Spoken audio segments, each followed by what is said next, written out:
नमस्ते दोस्तों, स्वागत है आपके अपने YouTube चैनल पर। मेरा नाम है सोन आचार्य। आज हम बात करेंगे मौर्योत्तर काल के जो विदेशी आक्रमण थे उनके बारे में। तो हमने शुंग वंश, कर्ण वंश और सातवाहन वंश पढ़ लिया है और अब हम बात करेंगे इस काल में जो विदेशी आक्रमण हुए थे उनके बारे में। तो सबसे पहले जो विदेशी आक्रमण हुआ था वो हुआ था इंडो ग्रीक लोग जो यमन यमन यमन यमन थे उनका। ठीक है, इंडो ग्रीक लोग थे जो इंडो ग्रीक यमन। ठीक है, इंडो ग्रीकों का सबसे पहला आक्रमण हुआ था इस काल में, मौर्योत्तर काल में। लेकिन इससे पहले आक्रमण हो चुका था यूनानियों का, जो अलेक्जेंडर ने आक्रमण किया था वो उससे पहले था। वो पोरस के समय था और चंद्रगुप्त से पहले का समय था। ठीक है, और हम अब बात कर रहे हैं मौर्योत्तर काल की। और मौर्योत्तर काल में जो आक्रमण हुए थे उनके बारे में मैं बताऊंगा, जो इस समय विदेशी आक्रमण हुए थे। इस काल के प्रथम आक्रांता, मतलब इस काल के मौर्योत्तर काल की प्रथम आक्रांता, इस काल के प्रथम आक्रांता कौन थे? ग्रीक और इंडो ग्रीक थे। ठीक है, इनका मूल स्थान था बैक्टीरिया। कौन सा था मूल स्थान इनका? बैक्टीरिया। ठीक है, ये इनका मूल स्थान था बैक्टीरिया, ग्रीक यूनानी। ठीक है, ये यूनानी थे। कौन थे? यूनानी। ठीक है, ये भी आपको ध्यान रखना है, ये कौन थे? यूनानी थे। ठीक है, ये यूनानी थे। और प्राचीन भारतीय साहित्य में इन्हें यमन कहा गया है। प्राचीन भारतीय साहित्य में इन्हें यमन कहा गया है। क्या कहा गया है? यमन। ठीक है, ये भी आपको ध्यान रखना है। ठीक है, तो हम बात करेंगे अब इनके प्रथम, यदि प्रथम शक्तिशाली शासक की बात करें तो डेमेट्रियस। डेमेट्रियस प्रथम, जिसने 183 ईसा पूर्व में आक्रमण किया। डेमेट्रियस प्रथम, जिसने 183 ईसा पूर्व में आक्रमण किया भारत पर। ठीक है, पंजाब पर इसने अपना आक्रमण किया। पंजाब पर, भारत का जो क्षेत्र है पंजाब पर इसने आक्रमण किया और अपनी राजधानी बनाई साकल। ठीक है, इसने अपनी राजधानी बनाई साकल। इसने अपनी राजधानी बनाई साकल। ठीक है, ये आपको ध्यान रखना है। भारत की सीमा में प्रवेश करने वाला प्रथम यूनानी, ये भारत की सीमा में प्रवेश करने वाला प्रथम यूनानी था। कौन था? प्रथम यूनानी। यदि हमने इससे पहले यदि देखा है तो कि अलेक्जेंडर ने तो भारत पर आक्रमण किया था, लेकिन उसने भारत में सीमा में प्रवेश नहीं किया था। उसने तक्षशिला तक आक्रमण किया था और वो गंगा नदी पार करके नहीं आया था। उसके बाद वो वापस लौट गया था। कौन? अलेक्जेंडर, जो सिकंदर था। ठीक है, अब ये इसने राजा की उपाधि धारण की। किसने? डेमेट्रियस ने। डेमेट्रियस ने, जो भारत के राजा थे, वो राजा की उपाधि धारण करते थे, शासक। इसने भी राजा की उपाधि धारण की। ठीक है, और इसने यूनानी और खोरस्टी लिपियों में सिक्के चलाए। किसने? डेमेट्रियस ने। ठीक है, डेमेट्रियस ने यूनानी और खोरस्टी लिपि में सिक्के चलाए।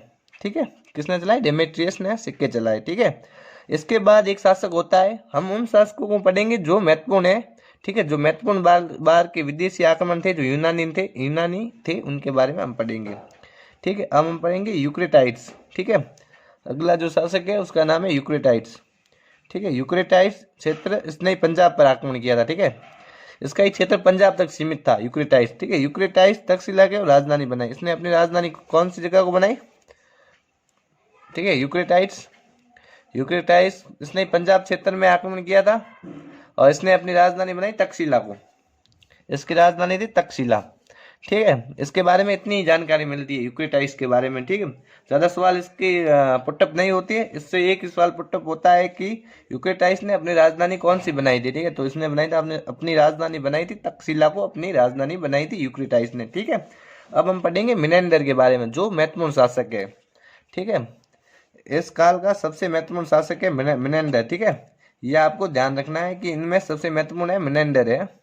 ठीक है, तो मिनेंडर 183 ईसा पूर्व से 120 ईसा पूर्व तक। ठीक है, इसके शासनकाल के बारे में पूछ लिया जाता है परीक्षा में, बड़ी लेवल की परीक्षा होती है, वहां पर इसके शासनकाल के बारे में पूछ लिया जाता है कि मिनेंडर का शासनकाल क्या है, ये बताइए। तो आपके सामने 160 ईसा पूर्व से लगाकर 120 ईसा पूर्व तक इसका शासनकाल था। ठीक है, ये आपको ध्यान रखना है। ठीक है, नागसेन ने बौद्ध धर्म की इसे दीक्षा दी थी। किसने? नागसेन ने। जो नागसेन था इसे बौद्ध धर्म की दीक्षा दी थी। नागसेन ने बौद्ध धर्म की दीक्षा दी थी। ये बौद्ध धर्म में दीक्षित हो गया था और बौद्ध धर्म में इसे मिलिंद कहा गया है। बौद्ध साहित्य में, बौद्ध साहित्य में इसे कहा गया, क्या कहा गया है? मिलिंद। इसे बौद्ध साहित्य में मिलिंद कहा गया है। ठीक है, ये आपको ध्यान रखना है। ठीक है, यूनानी सत्ता स्थायित्व प्रदान किया। इसने यूनानी सत्ता को स्थायित्व प्रदान किया। यूनानी सत्ता को स्थायित्व प्रदान किया। ठीक है, किसने किया? मिनेंडर ने। मिनेंडर ने यूनानी सत्ता को स्थायित्व प्राप्त किया। देखो, मिलन पन्नों में नागसेन और मिनेंडर की वार्ता का वर्णन दिया गया है। मिलन पन्नों जो बौद्ध धर्म की भगवत गीता कहा जाता है। किसे? मिलन पन्नों को बौद्ध धर्म की भगवत गीता कहा जाता है, मिलन पन्नों को, ठीक है। इसमें नागसेन और मिनेंडर की वार्ता का वर्णन है। नागसेन जिसने इसे बौद्ध धर्म की दीक्षा दी थी वह नागसेन, और मिनेंडर इनकी वार्ता का वर्णन दिया हुआ है। जैसे कि भगवत गीता में अर्जुन और श्री कृष्ण का वार्ता का वर्णन दिया हुआ है, इसी प्रकार मिलन पन्नों में नागसेन और मिनेंडर की वार्ता का वर्णन दिया गया है, ठीक है। ये आपको ध्यान रखना है। इसकी रचना नागसेन ने की थी, ठीक है। मिलन पन्नों की रचना, ये बहुत बार पूछा जाता है कि मिलन पन्नों की रचना किसने की थी, तो नागसेन ने की थी। ये आपको ध्यान रखना है, ठीक है। मिनेंडर की कांस्य मुद्राओं पर धर्म चक्र का चिन्ह मिलता है, ठीक है। मिनेंडर है, इसकी कांस्य मुद्राओं पर धर्म चक्र का चिन्ह मिलता है। किसका? धर्म चक्र, ठीक है। ये आपको ध्यान रखना है। अन्य प्रमुख तथ्य अब हम पढ़ेंगे। ये जो वंश था, जो कौन से यूनानी थे, यूनानी ग्रीक थे, इनके बारे में जो अन्य महत्वपूर्ण तथ्य है उनके बारे में मैं आपको बता देता हूँ। लेख वाले सिक्कों का प्रचलन भारत में शुरू, ठीक है। लेख वाले जो सिक्के है ना, उनका प्रचलन भारत में शुरू यूनानियों के कारण हुआ, ठीक है। जो लेख वाले सिक्के हैं उनका प्रचलन भारत में यूनानियों के द्वारा किया गया। पहले भारत में जो सिक्के होते थे ना, वो लेख द्वारा नहीं होते थे, उन पर सिर्फ चित्र ही होता था, सिर्फ ओनली चित्र कोरा होता था, सिर्फ इनसे पूरे सिर्फ चित्र ही अंकित होते थे, ठीक है। इससे पूरे जो भी सिक्के थे उसमें चित्र अंकित ही होते थे, ठीक है। सोने के सिक्के चलाए, यूनानियों ने सोने के सिक्के चलाए, ठीक है। ये भी आपको ध्यान रखना है। यूनानी थे जो यमन थे, उन्होंने सोने के सिक्के चलाए। स्ट्रैबो ने लिखा है कि यूनानियों ने गंगा नदी पाटलिपुत्र तक आक्रमण किया। स्ट्रैबो जो एक लेखक है या एक इतिहासकार है, उसने लिखा है कि यूनानियों ने गंगा नदी और पाटलिपुत्र तक आक्रमण किए, ठीक है। किसने? यूनानियों ने। ये भी आपको ध्यान रखना है। भारत पर यमनों का पहला आक्रमण पुष्यमित्र शुंग के समय हुआ था। यह आपको ध्यान रखना है, सबसे जरूरी है। भारत पर यमनों का पहला आक्रमण पुष्यमित्र शुंग, ठीक है, पुष्यमित्र शुंग के समय हुआ था। तो जैसा कि आप जानते हैं कि शुंग वंश के संस्थापक कौन है? पुष्यमित्र शुंग है।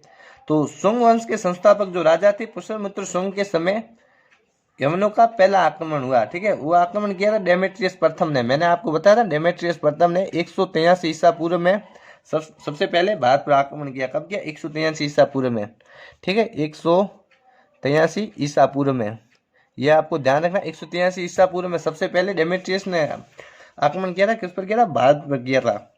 अब बात करेंगे हम अगले विदेशी आक्रमण थे उनके बारे में, ठीक है। तो अगले विदेशी आक्रमण थे वो थे शक, ठीक है। तो शक थी, वो थे अगले विदेशी। यमनों के बाद आए शक, ठीक है। भारतीय स्रोतों में सीतियन नाम दिया गया है। भारतीय स्रोतों में इन्हें सीतियन कहा गया है। शकों को क्या कहा गया है? सीतियन। ये आपको ध्यान रखना है कि भारतीय स्रोतों में शकों को क्या कहा गया है? तो कहा गया है सीतियन, ठीक है। ये आपको ध्यान रखना है। चीनी ग्रंथों तथा चीनी लेखकों ने शकों को सही तथा सही बाग कहा है। ये भी आपको ध्यान रखना है। सही तथा सही बाग कहा है। किसने कहा है? चीनी लेखकों ने। सही और सही बाग कहा है चीनी लेखकों ने। किसे कहा है? शकों को। यह आपको ध्यान रखना है। भारतीय साहित्य में शकों के क्षेत्र को शकद्वीप अथवा शक स्थान कहा गया है। जैसे कि भारतीय साहित्य थे उनमें शकों का जो क्षेत्र था उसे शकद्वीप, ठीक है, या शक स्थान कहा गया। ये भी आपको ध्यान रखना है। ये इतने प्रश्न पुटअप होते हैं वो भी मैं आपको बता रहा हूँ जो प्रश्न इनसे बनते हैं, ठीक है। शकों की 5 शाखाएं, ठीक है। शकों की 5 शाखाएं थी, ठीक है। उनके बारे में मैं आपको जानकारी दे देता हूँ। एक थी अफगानिस्तान में इनकी शाखा थी, एक थी पंजाब में, ठीक है। तीसरी थी मथुरा में, ठीक है। चौथी पश्चिम शक, चौथी जो शाखा थी वो पश्चिम शक कहलाती थी। और एक थी दक्षिण या ऊपरी दक्षिण में, ठीक है। जो दक्षिण वाला इलाका है जो दक्षिण भारत है उसमें, ठीक है। ये थी इनकी 5 शाखाएं। भारत के शक राजा अपने आप को सत्रप कहते थे, ठीक है। ये भी आपको ध्यान रखना है। भारत के ये शक राजा थे ना, शक जो कोई शासन के जो राजा थे वो अपने आप को सत्रप कहते थे। यही मान लिया जाता है कि जो ये अपने आप को सत्रप कहते थे तो ऐसा मान लिया जाता, जो क्षत्रिय थे ना, जो इन राजपूत राजा थे तो उनकी उत्पत्ति शकों से भी मान ली जाती है। ठीक है, जैसा कि मैंने आपको बताया कि शकों की 5 शाखाएं थी, उसमें 2 शाखाएं भारत में थी। ठीक है, जो 2 शाखाएं भारत में थी उनका हम वर्णन करेंगे। ठीक है, तो उससे पहले एक भारत में शाखा थी, जो एक थी उत्तरी शक जो तक्षशिला एवं मथुरा के थे। ठीक है, जो तक्षशिला एवं मथुरा का इनका क्षेत्र था वहां पर थे उत्तरी क्षत्रप। ठीक है, एक थे पश्चिमी क्षत्रप। ठीक है, ये भारत की 2 शाखाएं थी। पश्चिमी क्षत्रप ये नासिक एवं उज्जैन के पास थे। ठीक है, इनका क्षेत्र नासिक एवं उज्जैन के पास था। तो हम बात करते हैं पश्चिमी क्षत्रप की, तो इनका क्षेत्र है नासिक उज्जैन। ठीक है, इनका क्षेत्र है नासिक उज्जैन इनका क्षेत्र है। ये क्षत्रप वंश के प्रमुख राजा नहपान। ठीक है, क्षत्रप वंश का प्रमुख राजा नहपान। ठीक है, नहपान अपने सिक्कों पर राजा लिखा। ठीक है, ये भी अपने सिक्कों पर राजा लिखता था। क्या लिखता था? अपने सिक्कों पर राजा लिखता था। ठीक है, और पश्चिमी क्षत्रों पे एक और बात कर लेते हैं, रुद्रामन। ठीक है, पश्चिमी क्षत्र ये भी नासिक और उज्जैन, ये नासिक का राजा था। ठीक है, ये नासिक वाली इलाके का राजा था। और रुद्रमान है जो उज्जैन इलाके का राजा था, उज्जैन जो क्षेत्र है उसका राजा था रुद्रमान। ठीक है, तो रुद्रमान कद्रमक वंश का था, कद्रमक वंश का ये रुद्रमान है, ये कद्रमक वंश का था। ठीक है, इसने सूरदर्शन झील की मरम्मत कराई थी। किसने कराई थी? रुद्रमन ने सूरदर्शन झील की मरम्मत कराई थी। ये कहाँ पर है? काठियावाड़ में है, काठियावाड़ा गुजरात में। कहाँ पर है? काठियावाड़ा गुजरात में, जो सूरदर्शन झील की मरम्मत कराई थी। ठीक है, ये आपको ध्यान रखना है। और बता देता हूँ उनके बारे में, जो भी सवाल पुटअप होते हैं वो बता देता हूँ मैं। संस्कृत का बड़ा प्रेमी था, जो ये रुद्रमान था ये संस्कृत का बड़ा प्रेमी था। ये आपको ध्यान रखना है, ये संस्कृत का बड़ा प्रेमी था। इसने जूनागढ़ अभिलेख लिखा है, जो संस्कृत भाषा में इसने लिखाया था। जूनागढ़ अभिलेख ये सबसे ज्यादा पूछा जाता है इनसे संबंधित प्रश्न। ठीक है, जूनागढ़ अभिलेख किसने लिखवाया था? तो वो लिखाया था रुद्रमन ने। ठीक है, रुद्रदमन ने लिखाया था जूनागढ़ अभिलेख, वो संस्कृत में लिखाया था। ठीक है, और इस काल के सभी अभिलेख पाली भाषा में लिखी गई है, सिर्फ एकमात्र यही अभिलेख है जो उस काल में संस्कृत भाषा में लिखा गया था। अब हम बात कर लेते हैं इनके आक्रमण के बारे में। ठीक है, इन्होंने 2 आक्रमण किए, विशिष्ट पुत्र पुलवामी पर 2 आक्रमण किए, पर इन्होंने उसे जीवित या मृत्युदंड नहीं दिया। ठीक है, जीवित छोड़ दिया, मृत्युदंड नहीं दिया, क्योंकि वह इसका दामाद था। इसने 2 बार पुलवामी को हराया। पुलमावी की बात हमने 7वां वर्ष में कर चुके हैं, विशिष्ट पुत्र पुलमावी की, जिसको इसने 2 बार हराया, और यह इसका दामाद था। किसका दामाद था?